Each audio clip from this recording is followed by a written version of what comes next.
Well, good afternoon, everyone, and thank you all for coming out. Thank you for your patience as we kind of got set up here. I'd like you to welcome all of you out to Stories Rooted in Our Imagination, Stories from Bueller. This kind of started out at the beginning of the semester. I started interning here as a senior artist in residence. Introduce yourself. Oh, and my name is Seth Bennett. And so I started interning here and just getting to spend time with all of the residents here. And every 2 weeks we started to do workshops with storytelling. We partnered with a training program called Time Slips. And from there we just kind of took it. And I'm a theater major studying drama, TV, and film over at Oral Roberts University. And so I wanted to take it to the next level and turn it into a bit of an improvisational performance. So today we're going to be showing you the stories that everyone has been writing from Bueller. And we've got our lovely narrators here and our actors. Would you like to introduce yourself, Laura, real quick? Sure. Hi, you guys. So my name is Nora Sweeney, and I teach theater and applied theater at Oral Roberts. And I've been working with Seth on this project, and some of these students who are joining us. We have Jackson Land, Amalia Heiser, Laura Delangel, and Rebecca Wood, who are students at ORU with Seth and are ready to perform for you. So we hope you enjoy. All right, we're going to start off today's song with. We're going to start off today's performance with a song. There's a song a lot of the mornings we like to sing when we're doing warm-ups. Lori will come in while they're doing their exercise, and they have an exercise where we'll just play the piano with our fingers, and a lot of the times they request You Are My Sunshine. So I thought it would be appropriate to start off this session.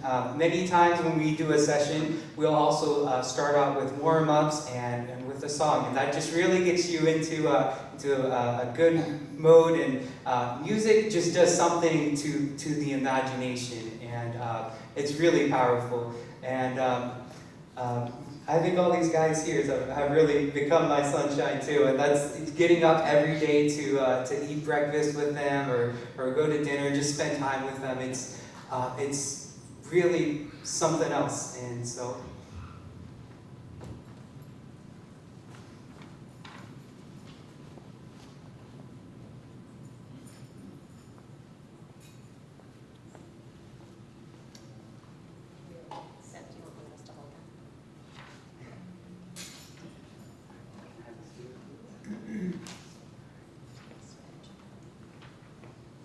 Are y'all guys ready?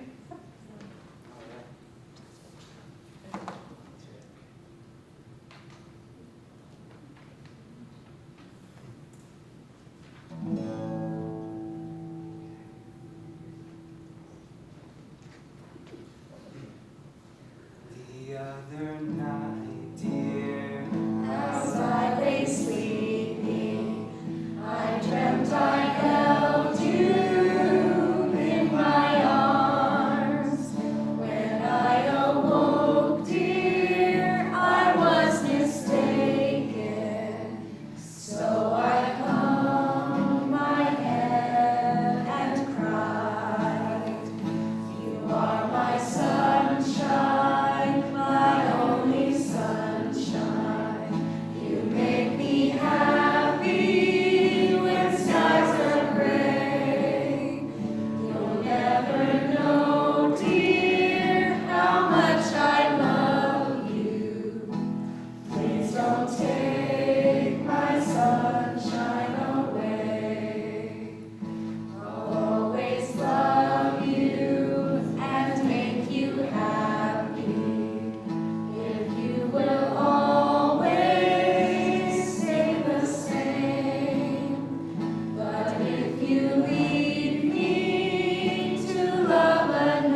So that's a little introductory there.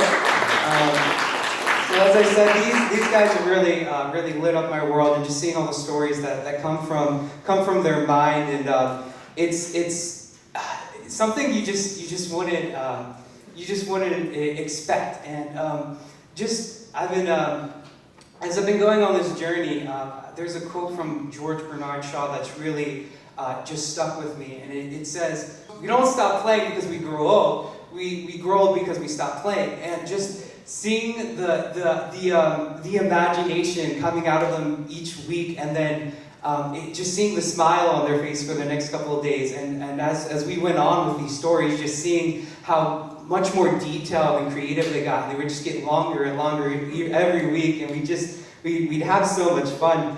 And it's just incredible that they were so open to something like this, and that they just have such open hearts. And just thank you guys for letting me share this journey with you, and thank you all for letting us share these stories with you. So without further ado, we're going to start with our first story, narrated by Joe, called "The End of the World." If our actors will take their place. We're going to do a little bit of improvisational story playback. So Joe will read us a little bit of the story, and then we're going to pause and let the actors do their thing, and then we'll come back and read some more of our story. Let me get you my copy.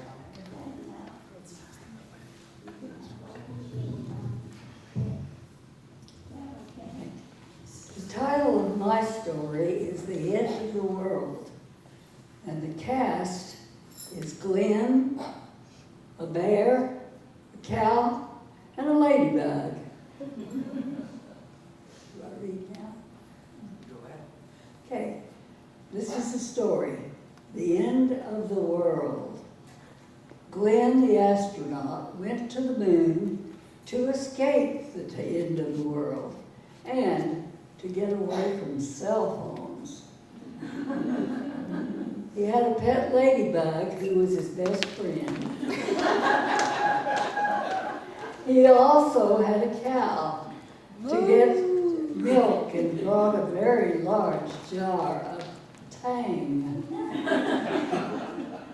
He ate Wheaties to keep himself strong.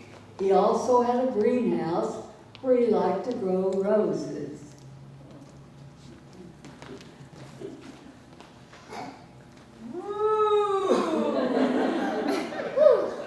The flowers look wonderful today. I'm starving. Do you want a glass of milk? Oh, yes, please. Here you go. Thank Do you want a glass of milk? Yes! There you are. I'll trade you. Here's some Oh, weenies. thanks. My favorite. you. The moon is making me hungry. The atmosphere must be. One day, Glenn had to go to the restroom. I'm going to drink 2 glasses of milk. On the I way, need to go to the restroom. On the way, he was stopped by a bear.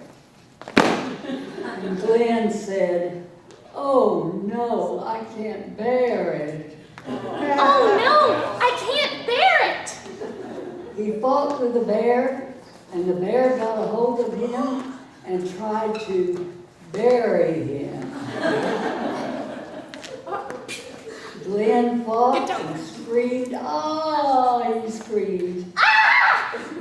But Tim, you can do it. Yes, Glenn! I would do something, but I'm a cow.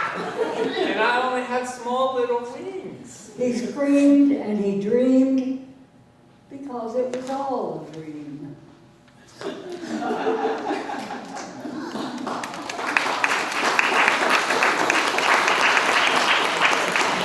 Thank you very much, Joe. That was wonderful. All right, so for our next story, that's right. Real quick, I have, going through the process of this, it's actually really interesting, because when I first started out, we didn't have this concept of storytelling to play with yet. I started playing with it, but when we began, I just tried to do some basic things that I learned in acting workshops that I took. And we had a fun time, but it seemed to be a little bit harder for us. But one thing that I saw Lucy and Carol really pick on was this concept of mirroring. And so there's a man by the name of Stanislavski who's really famous in the whole acting world. And in acting, we really like to just find different ways to explore our humanity and find ways to connect with each other. So one of the ways that he came up with an exercise for connecting with each other was just to listen with your body and to observe the other person's movement. And I watched, and everyone had a fun time with it, but I thought Lucy and Carol Spires did it especially well. And so I wanted real quick to let them demonstrate for you, and you guys can mirror in the background.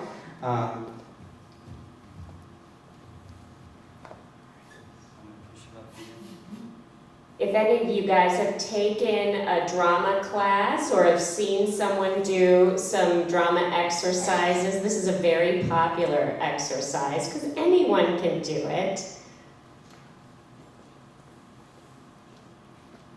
The idea, of course, is that if you are so in tune with your neighbor that we cannot tell who is leading the movement, but that the effect is that it really looks like a mirror.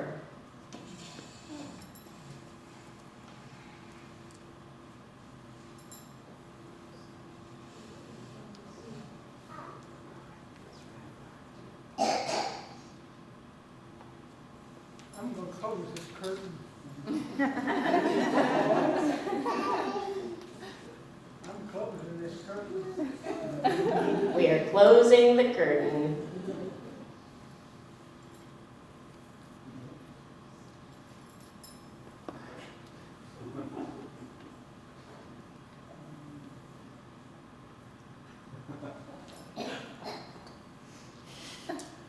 Shoot.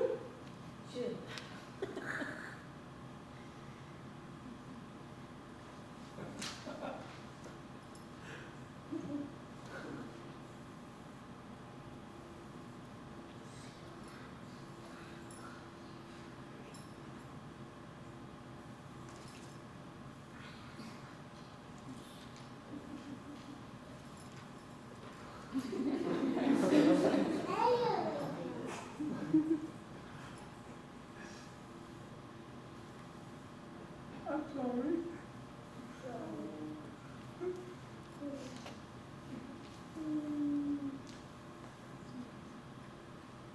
Are we ready to open the curtain again? Or this time, open it? Okay. Let the rest of them have part in this. All right. So as you can see, this exercise is a lot of fun. Yes, thank you guys so much. And so they demonstrated so well. And I think a lot of the times we as actors, me and my friends, we get so into it and we can sometimes take it so seriously. But I think just watching them do it for the first time, like you start to remember some more of the joy of it, and just that's such a big part in life. If we can sometimes learn to take the joy out of everything, but being here with these guys, you just kind of learn to see the joy in every day. And as I watched them and just saw them right away connect, they didn't have to wait for me to try to direct them too much. They just ran with it, and just seeing you guys find that level of connection, and it was just beautiful to me. And so thank you guys so much for demonstrating that. So I think the next story we're going to do is the elephant parade, is that right? That is correct. Okay. And our narrator for the elephant parade is Carol Spires. Is that right? Yes. Okay. My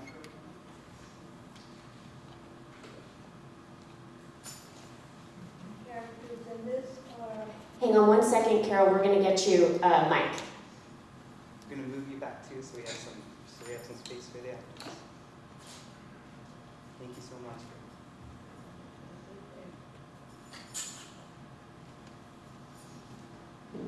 So as Seth explained, we've been using this program called Time Slips, which is a creative storytelling process that was developed by a woman in Wisconsin. She is a MacArthur Genius Fellow. She received the MacArthur Genius Grant for this creative storytelling process. So these stories that you are hearing were developed by the group, as Seth explained, and each person contributed different parts of the story.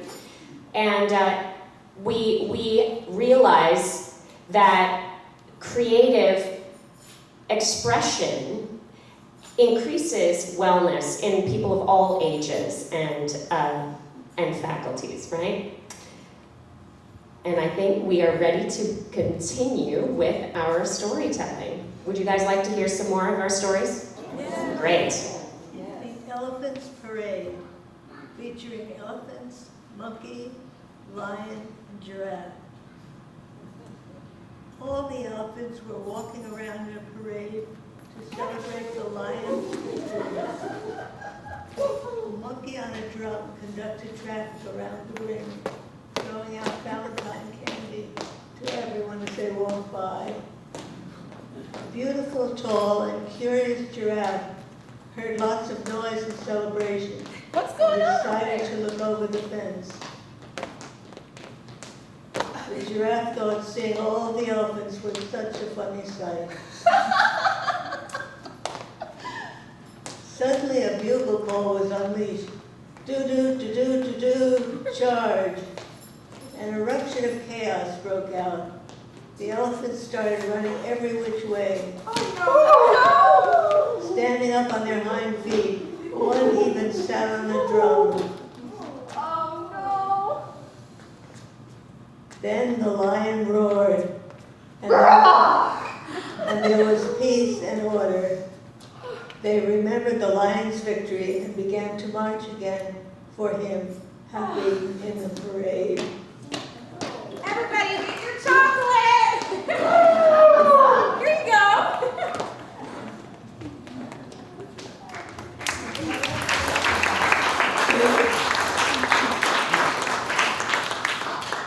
Thank you, Carol. And one of the big things that they thought of as we were writing this story is they thought of the baby elephant march, and I was trying to get it to play earlier, but we didn't have that accompanying us today. But it was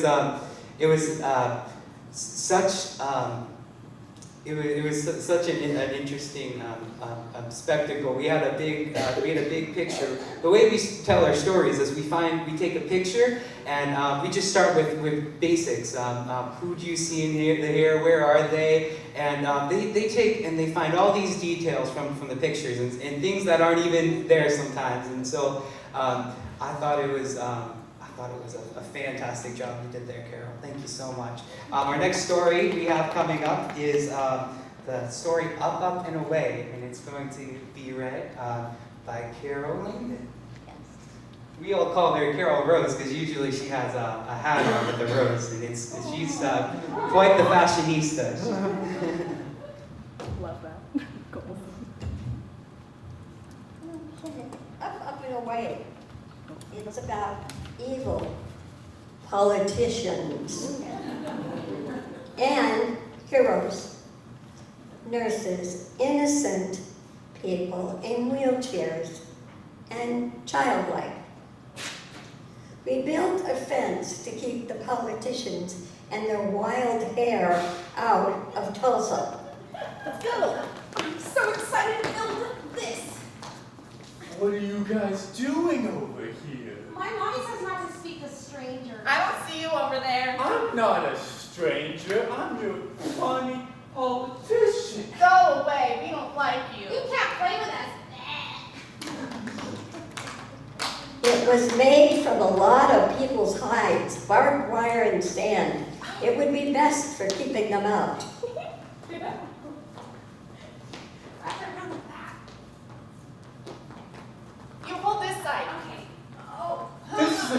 the law. You can't build a wall out of nowhere. You can't tell us what to do. You're not my daddy.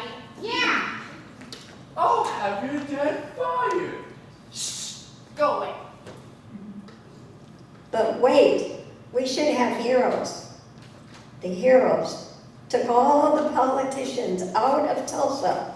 They swooped down from the sky and they threw them in a hole outside of the fence. Bye. The heroes were the innocent and childlike. They were people in wheelchairs and nurses because they helped and gave out pills, and pillows. Thank you. These are really good. They bound up wounds and set the captives free. I hurt my finger. Can you kiss her finger? Thank you. It's all better now. In the end, our heroes took some much needed TLC for themselves. With the politicians gone, they all rejoiced and flew into the sky, all headed to heaven, up, up, and away. Yay.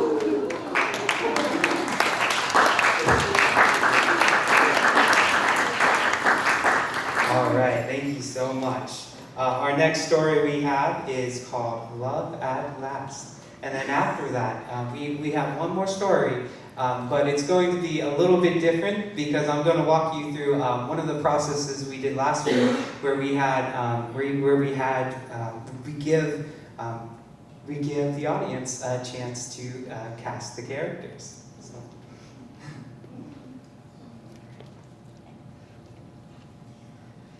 Love at Last, burning with passion. Starring a young man, a young woman, a rich young man, and a dragon. It was April 13th, cherry blossom time. Together at last at cherry blossom time. A couple had come down to Washington, D.C. to steal away from everyone else in the cold weather. They were also from the cold weather, North Dakota. This is so far from North Dakota. They stood by a lake, admiring the beauty, and the young man leaned in to kiss his lover.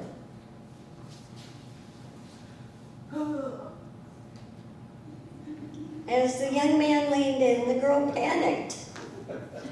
She screamed What are you doing? and threw the engagement ring in the water. It's over. The young man looked at her for a moment in shock. Since she didn't know what to do, she kissed him, What'd I do? hoping to smooth things over. It's not going to work out, she said. I found someone else. He's taller than you, handsomer than you. He has more money than you. In fact, he owns a whole country. The young man looks at her dumbly, still shocked. It's called Utopia. Then another handsome man steps out from behind one of the trees. He is presumed to be her new lover. Hey there, girl. Whoa, whoa, whoa, whoa, whoa. What's going on here? He owns a whole country. The young man looks at her dumbly, still shocked. Come on, let's go buy you a ring. A real one. Yeah. Then another handsome man steps out from behind one of the trees. He's presumed to be her new lover. He owns a whole country named Utopia. I own a whole country named Utopia. Sayonara, kiss and goodbye, and then we will be off to my Utopia. Sayonara! I can't wait to go to Oh, we're Utopia. gonna have such a fun time. I'll buy you any expensive steak you want. I want ice cream I can do that too. and a big vase of flowers. I can buy you the whole flower store, baby. I don't want the whole flower store. I just want the vase of flowers. Whatever you want, I'll buy it. Yay. The girl looks at the other man awkwardly, but in a mood to tell the truth.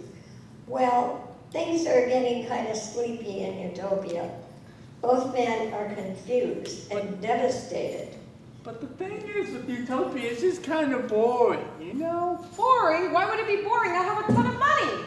It's just the same old people every single day. There's not even a roller coaster in Utopia. I can buy you a roller coaster. I don't want you to buy me a roller coaster.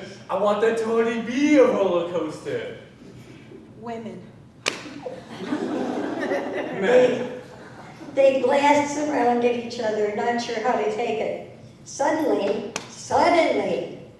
a dragon rises out of the water and snatches the girl away. Oh, I'm out. Oh, no, Very lovely. My love is like a passion for you. My love is like a passion for you. Burning flame of desire. A burning flame of desire. The two men, though still very much in love with her, are cowards and run away. We're going. Loses! You can't even tame a dragon! The young girl laughs with joy as she flies off into the sunset with her true love. Oh, it's so beautiful. Wow.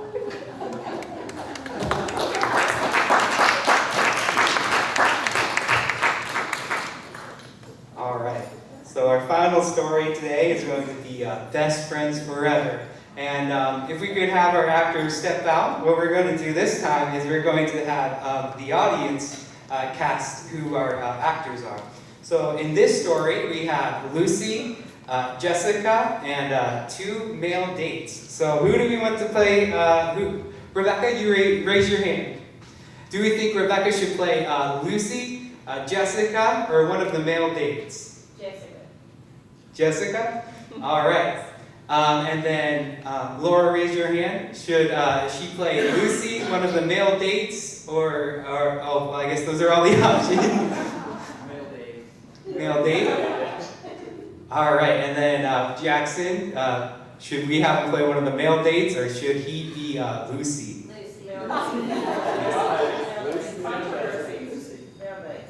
Let's raise our hand for male dates, and then let's raise our hand for Lucy. Looks like you're going to be one of our male dates. All right, and that leaves you to play Lucy. Yay! All right, so our final story is going to be read by Joe today.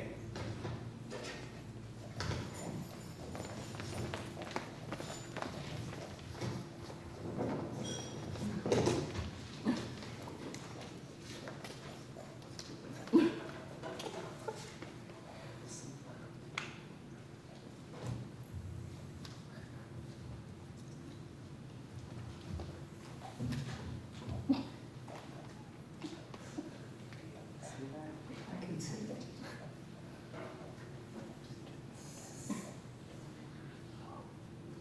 Lucy and Jessica are partying in a casino. They have run away from their families.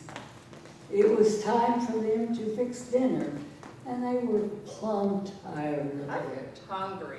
Me too. Let's get some dinner. They've played together for years, since they were little girls. And now here they are playing together at the casino years later. They are very competitive and want to win big. The grand prize tonight for the winners are Benzies. Mercedes-Benz. Oh. We got this. We're gonna win. I can feel it. As they are playing, two young, attractive men walk up to them, offering to buy them a drink. Can I offer one of you ladies some beverages? Lucy turns to Jessica and says, "It looks like we're already won big for tonight." We won this one. Yes. But Jessica, being competitive, won't be distracted and tells the men if they want to buy them drinks, they'll have to beat them in the game. If you want to buy us drinks, then you'll have to beat us in the game. Jessica. That's the way we have to work. The young men beat them and give the girls their Benzes because they're already rich and only interested in them. The dates take them out to the Mirage where Siegfried and Roy entertained with their white tigers and lions. Oh, easy as that. Nice. Now here, take your lovely Benzes and let's go have a drink. I'll buy you a smoothie, whatever you want. Just for you. Can I have strawberry banana? Of course. Okay, cool. Did I mention I have a white tiger? Wow. That's nice. Isn't that dangerous? Only if you make it. Okay. You'll be fine. What do you do about it? An arcade game? I like that better.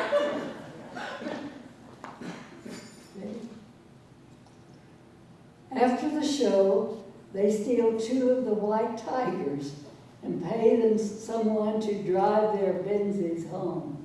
Now you may be wondering why I have a white tiger. I was. I stole it from that show that was going on just earlier today. I'm okay with that. But the problem is that security didn't like it so much, so they're right behind you. And we have to run right now, so let's go. They ride the white tigers off into the sunset, and Lucy lets out a big Yahoo! Jessica turns to Lucy and says, "Best friends forever." Best friends forever.